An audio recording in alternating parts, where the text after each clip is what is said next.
Test, test, test. Okay. Hello and welcome to the Mohit Show. Today I'll be covering stories from r/detrans, a well-moderated subreddit for people questioning, desisting, or detransitioning. I will be protecting the identities of these posters since individuals in this community have been harassed when their stories have been discussed. This video's first post, titled, I Want to Sing Again. I want to sing with a feminine voice again. I want a feminine voice again.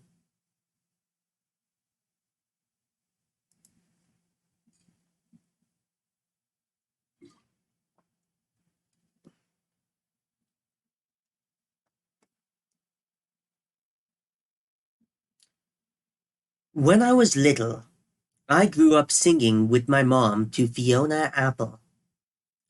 I was rather good at singing before testosterone. Singing along with Fiona Apple now makes me feel like an imposter. It doesn't fit. It doesn't match. It hurts so bad. It hurts to know that I will never have that pitch again, especially since I started tea at 13. I was only on it for a little over a few years, but it has destroyed everything for me. My health, my social abilities, my perception of myself, etc. I hate this, and I want to do voice therapy, but I'm not good at practicing and keeping with it. Also, having my mom drive me to the appointments which tend to be far away. I just want my lighter voice more than anything ever again. I want to hear what to me in my head sounds like a feminine voice. I want my life back. I want to speak without worry and pure hatred for my voice. I never felt this horrible about my voice even when I suffered my so-called dysphoria.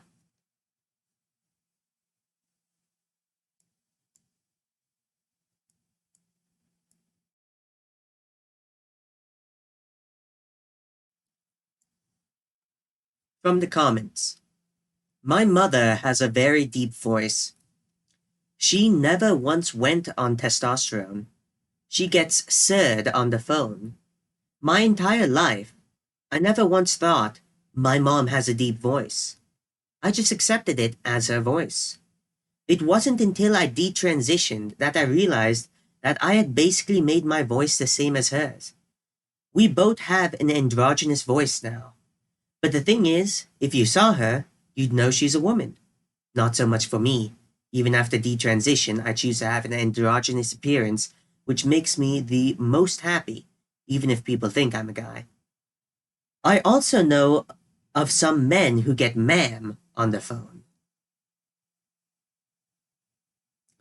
There are many women with a deep voice just like you. I understand why you mourn your old voice, but just know that being a woman with a deep voice isn't going to end your life, and you can still sound feminine with a deep pitch. Next post, titled, Is it normal to outgrow being trans?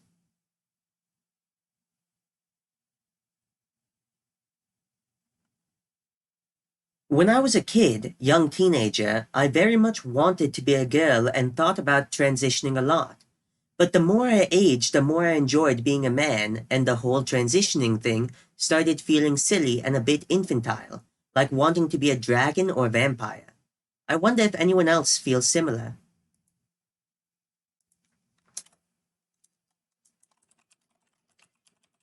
Now from the comments. Yes, completely normal, OP. In fact, usually around 60 to 90% of teenagers who identify as transgender will desist by the age of 25 depending on what dataset you're looking at. Another commenter replies, do you have a source? Not agreeing or disagreeing, just curious. The original commenter replies, gender-related distress will alleviate for around 80% of preteen children once they become teenagers. Evidence from 10 available prospective follow-up studies, 1, from childhood to adolescence indicates that childhood gender dysphoria will recede with puberty in 80% of cases. A Dutch paper, too, notes that follow-up studies show the persistence rate of gender identity disorder to be about 15.8%, or 39 out of the 246 children who were reported on in the literature. The sources are here, and they will be listed in the description of the video.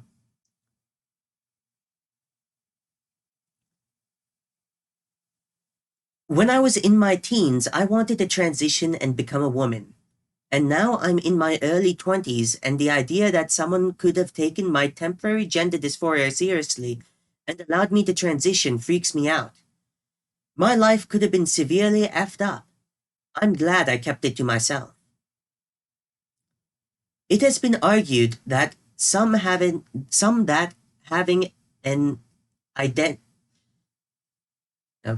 It has been argued by some that having a crisis of identity in your late teens/early 20s is a crucial part of actually becoming a healthy, fully actualized individual. The problem comes with legitimizing that crisis of identity as if it is an essential truth that has permanence. It will be similar to a teen saying they are a greaser, so their parents surgically attach a leather jacket to their skin. I know I would have scorned anyone that suggested I was not non-binary when I was 22 or so. How could they have known better than me? Today, it all seems like a dream. I look back and I can see that I just had issues with body self-image and was becoming more and more dependent on online socialization. 26 now, and I feel like my sense of self has crystallized. I feel grounded. Wanting to change my body hormonally, something I really thought I wanted at the time, seems ridiculous now. Another commenter replies, "How this identity crisis manifests seems to vary from era to era based on the counterculture norms of the time. Turns out when people are rebelling against the system, they find the next system down the line to join. It's a phase for a ton of people. Sadly, societies hit a point where they see their kids going through a phase, completely buy into it, and then have them commit to life-altering things that are difficult or impossible to reverse." Another commenter writes, "There have been multiple long-term studies on kids with gender dysphoria showing 60 to 95% desist by adulthood. This is before the big explosion of trans-identifying youth, and this is also without affirming the child or putting them on puberty blockers. If you put them on blockers, almost 100% go on to cross-sex hormones, but we don't have long-term data on their future desistance rates, which I assume will be lower due to the sunk cost fallacy, and also probably suicide since it's so hard to detrans as an adult after going through so much as a kid. But we don't have long-term data on them since this is such a new thing. So it's natural for kids, mostly gay but sometimes straight too, to have gender dysphoria as kids and then mature and learn to be okay in their bodies as adults." Now this person lists several studies which I will include in the description. And also, I find it important to note the difference that when they're not given puberty blockers or gender-affirming care, most of them do not actually transition and grow out of it. But if you put them on puberty blockers, almost 100% do. This is insane.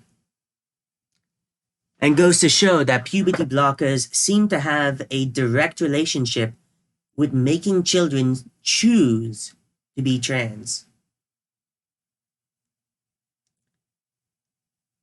Now the next post, titled, "Turned Down by the Surgeon." I was told that I have to wait 6 months before they're willing to do gynecomastia surgery. I'm crushed. This is not getting better. It's actually hilarious. When I did HRT, there were no questions asked. No waiting times. No rules. I made an appointment on Monday. I went on Wednesday, started the same day.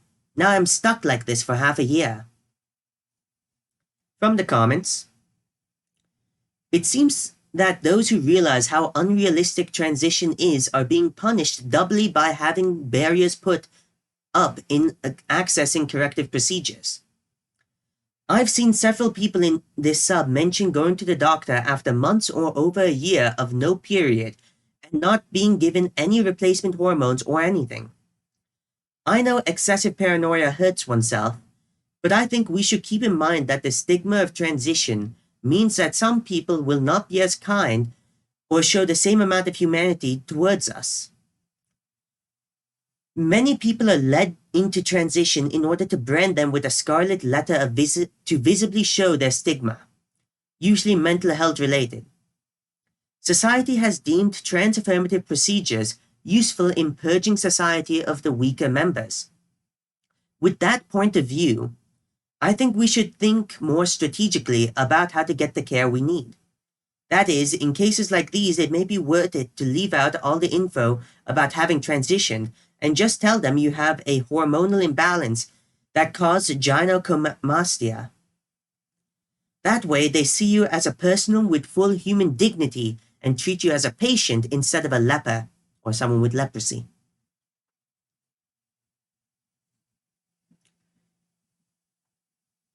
While I agree with the thought of waiting on the hormones, it's ironic that they want you to wait. Think about it from the doctor's perspective. Perhaps they want to make sure that this is really what you want. No gatekeeping resulting in you doing something you regret.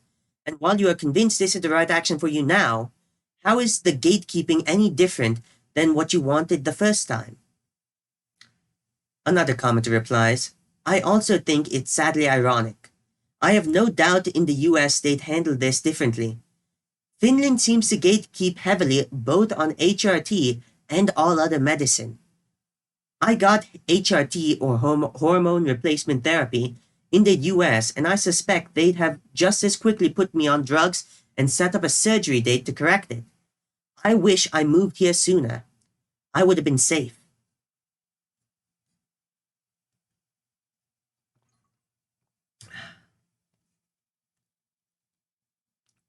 Next post, titled, What are some misconceptions or straight-up misinfo and opinions you heard while trans and or in those spaces? I'll start with some I remember. Mostly on platforms such as Tumblr, but not limited to that, of course. Sexual dichotomy is essentially useless in humans, blurred at this point.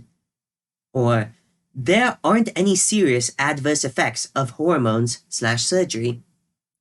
Or, only TERFs care about gender. Or, you can be born trans. And a favorite that would always make me feel off, men can give birth. Won't go into the more vulgar ones, but curious what others heard or believed while engaging in transition/gender spaces. From the comments. The most blatant lie I believed is that I could choose to become the opposite sex, or that it was an equal and valid path opposite of embracing my original sex. Sex cannot be changed.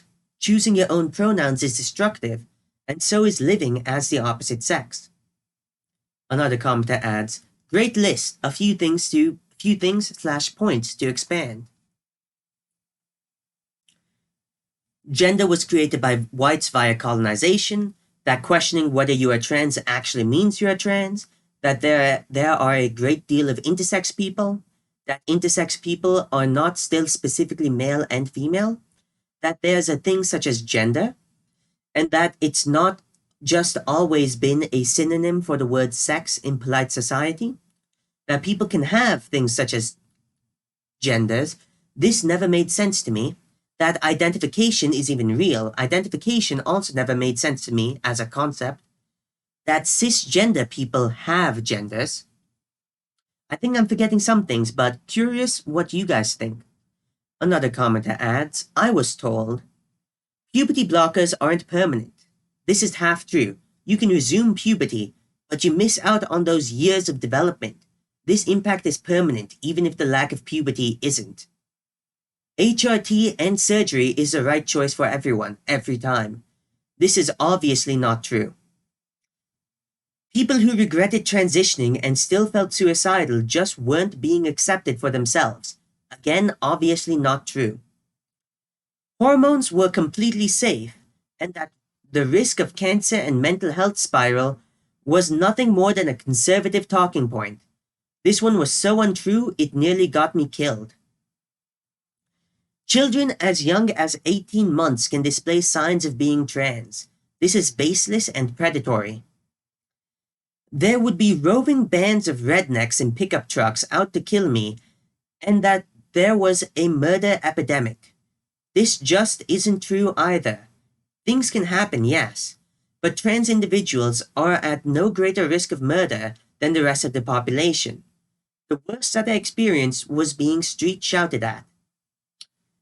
Conversely, there were many who would pick up a torch to defend me for no other reason than because I identified as trans.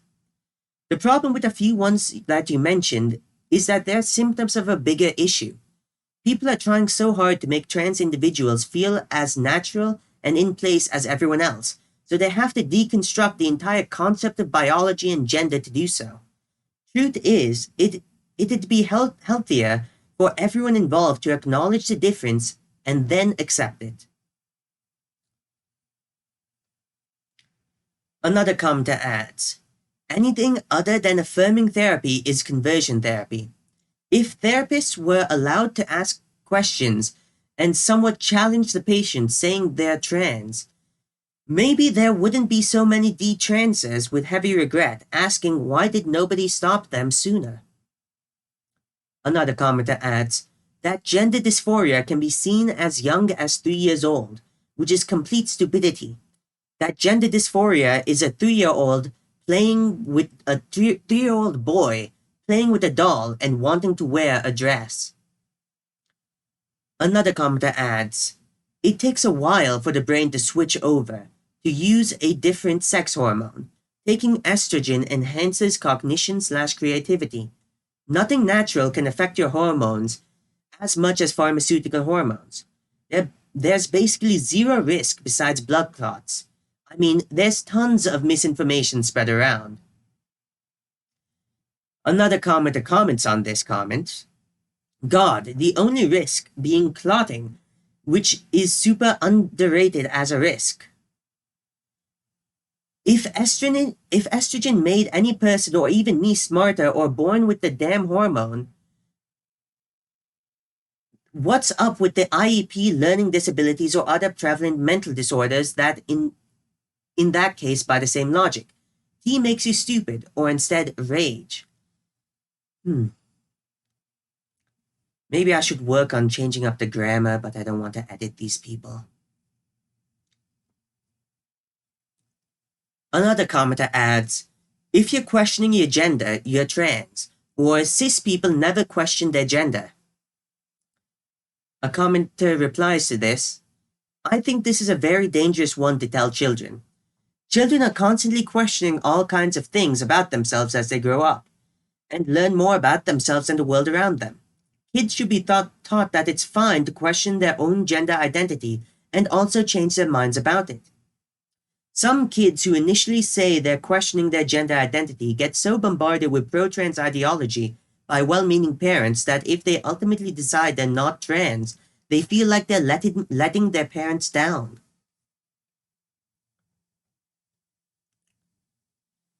Another commenter adds, I just saw a completely straightforward tweet that said males on estrogen can experience menstrual cramps because actually, estrogen grows a muscle layer between skin and stomach that contracts once a month. So yes, trans women have periods too. This is absolutely total delusion with no bearing in reality. Claims like this are not helping trans medicine, trans healthcare, or understanding of HRT side effects. Male people on HRT need the actual etiology of the abdominal pain to be understood. They don't need literal fantasies about growing imaginary new body parts. Claims like this are increasingly common and incredibly disturbing. They also give people who are considering transitioning really unrealistic ideas about what it actually does. A commenter replies to this, oh my god, thank you for mentioning this.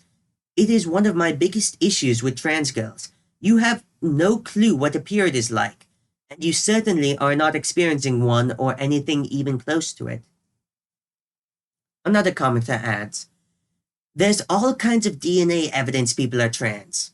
I wanted to believe, and I couldn't find a single study that showed sex doesn't exist for literally almost everyone. Another commenter adds, one that always irked me was, you don't need dysphoria to be trans. Why else transition? If you aren't absolutely miserable with your body, why are you effing maiming yourself and taking dangerous cross hormones? Not that I even agree with that transition is necessarily the right step even if you have dysphoria, but that was always such a dumb argument to me. It's completely obvious that teenagers are running the trans talking points because they're always completely nonsensical.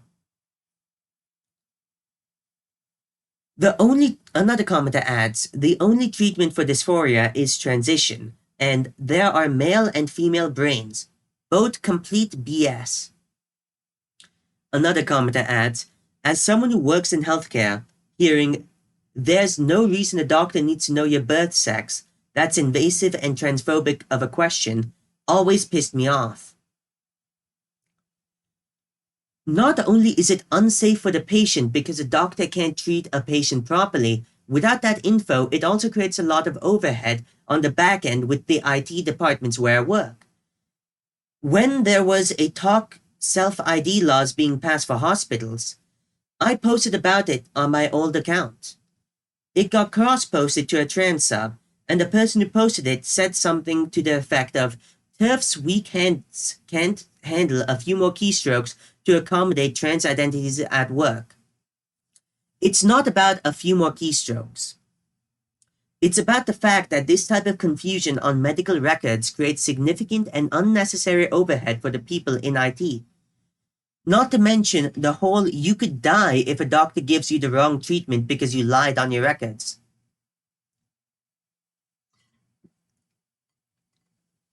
Doctors, nurses, surgeons all depend on the data we provide to make sure you get the best possible care at the doctor's office and making sure you don't die in the ER.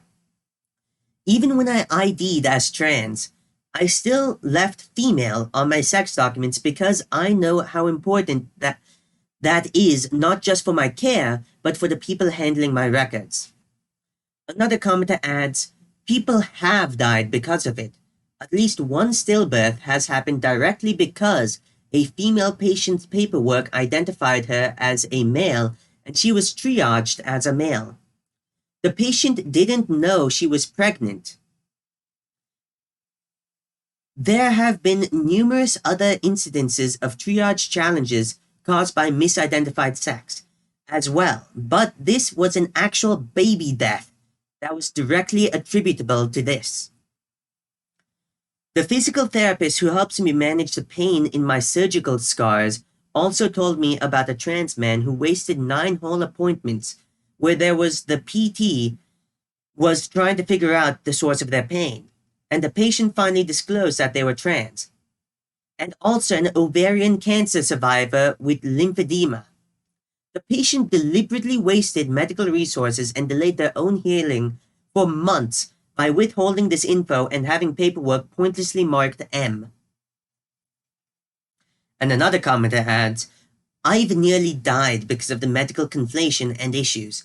Now granted, some of it is because I'm intersex, God I hate that word, but the fact that my care became conflated with a trans woman, someone who was born male, and I'm a female who was wrongly assigned due to my medical issue as birth and excessive negligence. Ugh. Doctors absolutely need to know your sex. There are huge differences between male and female bodies, and they don't go away all because you removed a few organs and are taking cross-sex hormones.